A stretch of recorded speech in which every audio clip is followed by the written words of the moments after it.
بسم الله الرحمن الرحيم. السعي قال يا بني إني أرى في المنام أني أذبحك فانظر ماذا ترى قال يا أبت افعل ما تؤمر ستجدني إن شاء الله من الصابرين. يسر لي أمري واحلل عقدة من لساني يفقهوا قولي رب ادخلني مدخل صدق واخرجني مخرج صدق واجعلني من لدنك سلطانا نصيرا۔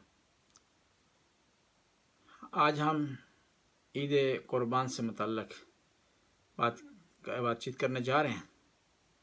اعوذ باللہ من الشیطان الرجیم، بسم اللہ الرحمن الرحیم۔ فلما بلغ معه السعي قال يا بني إني أرى في المنام أني أذبحك فانظر ماذا ترى قال يا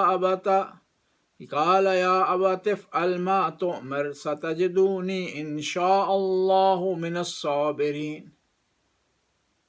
حضرت ابراہیم علیہ السلام نے خواب میں دیکھا کہ خدا کی طرف سے حکم آیا کہ وہ اپنے بیٹے کو خدا کے راستے میں ذبح کر دیں۔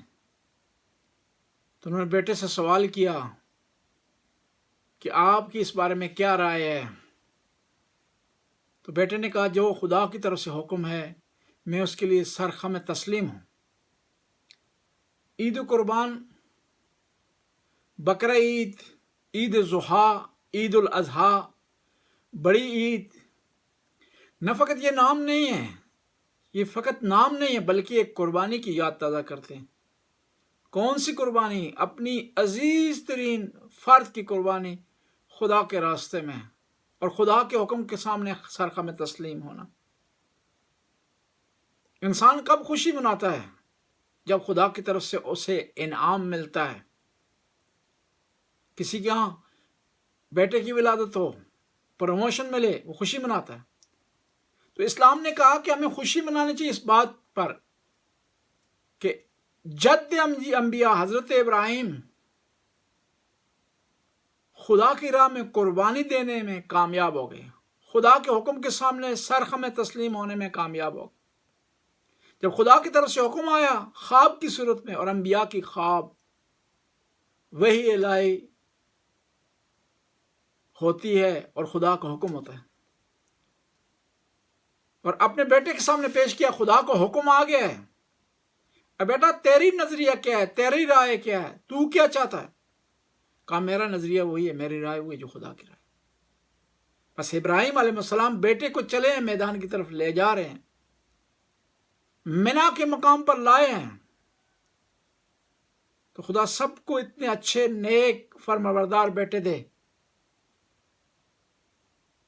بیٹا تابعدار ہے، بیٹے کو پتہ ہے کہ مجھے میرا بابا موت کی طرف لے جا رہا ہے، لیکن سرپیچی نہیں کی، نافرمانی نہیں کی، چل پڑے ہیں۔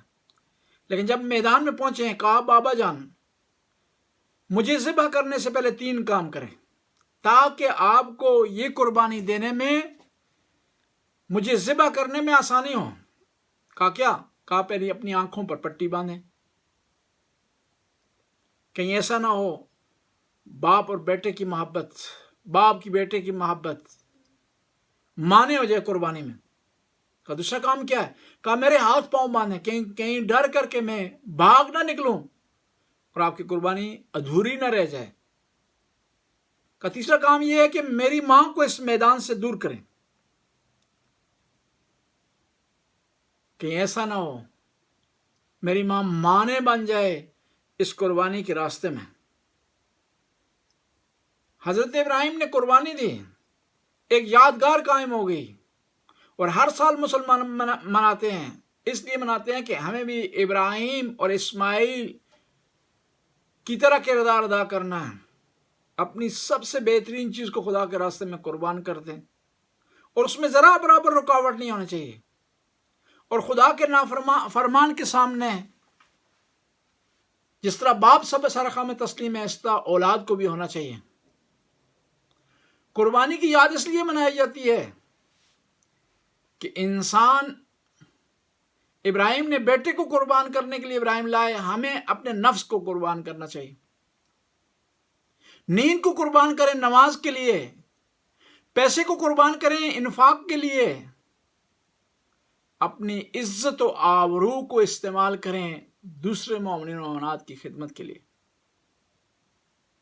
اور خدا نے عجیب رکھا ہے، اسلامی مہینے کے آخری مہینے کی 10 تاریخ کو ایک قربانی جس کے ذریعے بنیاد پڑی، اور اسی اسلامی کیلنڈر کے پہلے مہینے کی 10 تاریخ کو ایک اور قربانی ہوئی کربلا کے میدان میں.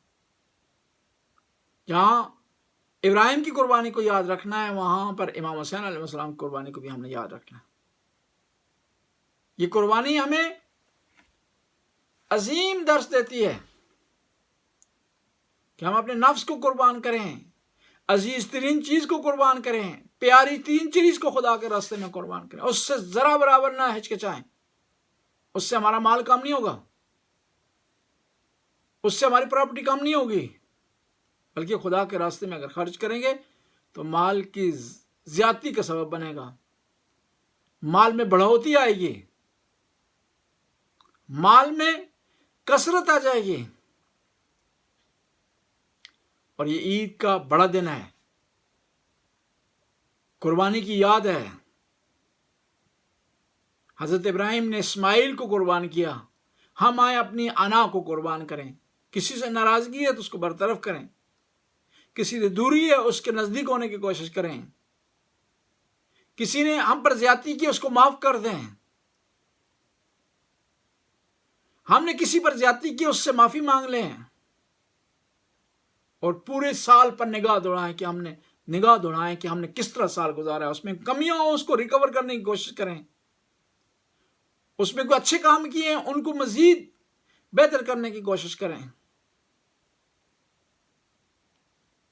قربانی کریں گے، نماز پڑھیں گے اس کے دن، عید کے دن، تاکہ ابراہیم علیہ السلام کی یاد تازہ ہو جائے. ابراہیم تو بن نہیں سکتے، ان کے نقش قدم پر چلنے کی کوشش کریں. ابراہیم کے نقش قدم کیا ہے؟ حج کو بپا کرنا. جو لوگ مستطیع ہیں حج بجا لائیں. خانہ خدا کی تعمیر کرنا. جو لوگ استطاعت رکھتے ہیں مسجدیں بنائیں،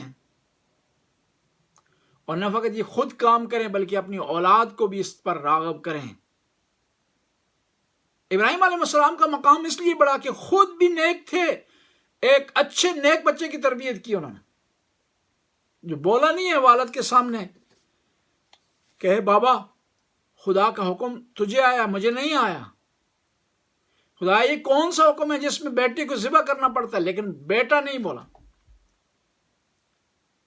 یہ فیضان نظر تھا یا مکتب کی کرامت، سکھائے کس نے اسماعیل کو آداب فرزندی.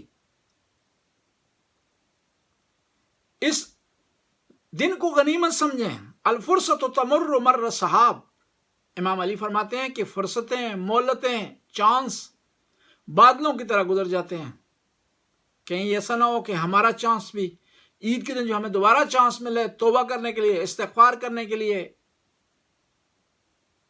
اپنے ناقص کاموں کو کمال تک پہنچانے کے لیے اس کو ضائع کر دیں. اس دن کے اعمال میں سے غسل کرنا ہے. صبح کی نماز کے لیے آپ اٹھیں گے یا شام کو بھی غسل کر سکتے ہیں. غسل کریں اور اس میں نیت یہ ہوگی غسل کرتا ہوں واسطے عید قربان سنت قربت اللہ. اور عام غسل کی طرح جس طرح آپ غسل کرتے ہیں واجب غسل بجا لاتے ہیں.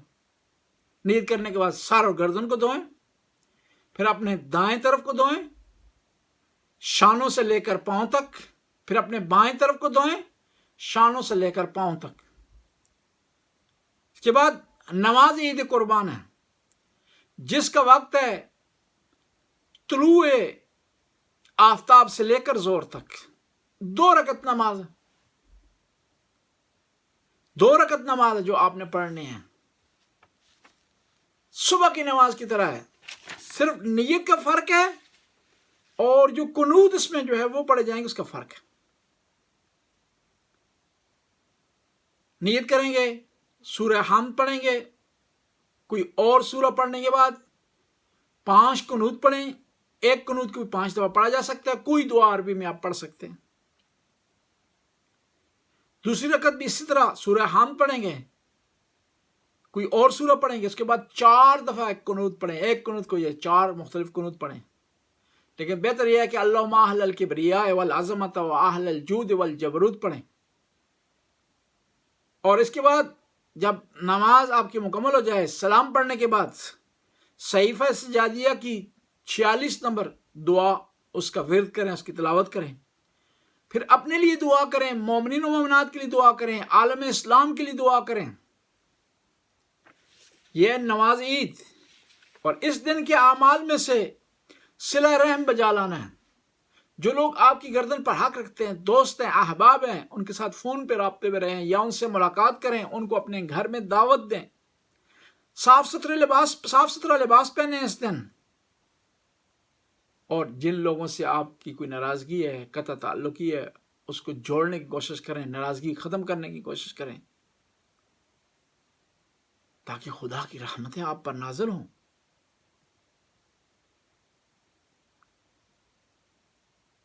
بس دوبارہ عرض کرتا ہوں، اس دن کے اعمال: غسل کرنا، نماز عید پڑھنا، دعائے ندبہ کی تلاوت کرنا، قربانی کرنا، صاف ستھرا لباس پہننا، میل جول کرنا، ملاقات کرنا،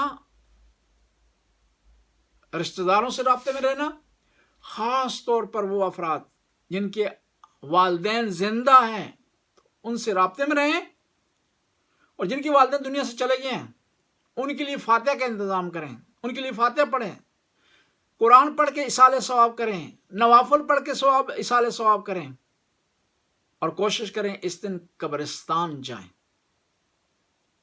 جو آپ کے حقدار لوگ ہیں ان کی قبروں پر فاتحہ پڑھیں۔ جس کو استطاعت نہیں جا سکتا تو یہیں بیٹھ کر سورہ فاتحہ کی اپنے والدین کے لیے جو دنیا سے چلے گئے تلاوت کریں۔ والدین اگر زندہ ہیں، یہاں موجود ہیں، عید کے دن ان کی خدمت میں گزارے ہیں۔ اگر یہاں نہیں ہیں تو اپنے ملک جہاں آپ کے والدین رہائش پذیر ہیں وہاں فون کر کے ان سے رابطے میں رہیں، ان کی دعائیں لیں، ان کی ریسپیکٹ کریں، ان کا احوال پوچھیں۔ عبادت صرف یہ نہیں ہے کہ آپ نماز پڑھیں، روزہ رکھیں، حج کریں، بلکہ ہر نیک عمل آپ کا عبادت ہے۔ خاص طور پر والدین کی خدمت کرنا، اس سے بڑی کوئی عبادت نہیں۔ یطلع فی العیدین الی الارض، خداوند تعالیٰ عید کے دن نگاہ کرتا ہے اپنی زمین پر۔ عید کے دن، عید قربان ہو یا عید فطر، فَأَبْرَزُوا مِنَ الْمَنَازِلِكُمْ لِتَلْحَقُوكُمْ الرَّحْمَةِ، کہ اپنے گھروں سے نکلو تاکہ خدا کی رحمت تیری زمین کے چپے چپے پر جمع ہیں۔ یشهد السائل منہم والطالب والراغب، ان میں کچھ لوگ سوال کرنے والے ہیں، کچھ مانگنے والے ہیں، کچھ لوگ تیری بارگاہ میں رغبت رکھنے والے ہیں، کچھ ڈرے ہوئے ہیں۔ وَأَنْتَ نَاظِرُ فِي حَوَائِجِهِمْ، تو ان کی حاجتیں بجا لانے والا۔ یعنی امام زین العابدین علیہ السلام فرماتے ہیں کہ مومنوں کو اس دن خدا کی بارگاہ سے سوال کرنا چاہیے، طلب کرنا چاہیے، اور خدا کی عبادت کی طرف رغبت کرنی چاہیے۔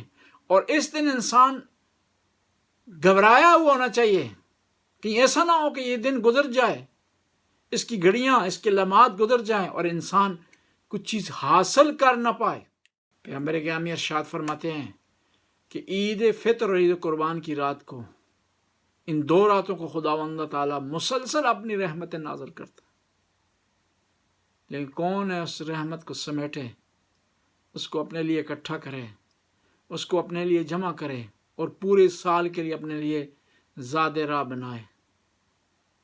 عید کے دن اعمال کریں، نیکیاں اکٹھی کریں، عبادت کریں، اور جب یہ سارے اعمال کر چکیں گے تو پھر کہا جا سکتا ہے کہ آدمی اس کی حقیقی عید تھی، کیونکہ امیر المومنین علیہ السلام ارشاد فرماتے ہیں کل یوم لا یعصی اللہ عید لکم، کہ جس دن تم خدا کی نافرمانی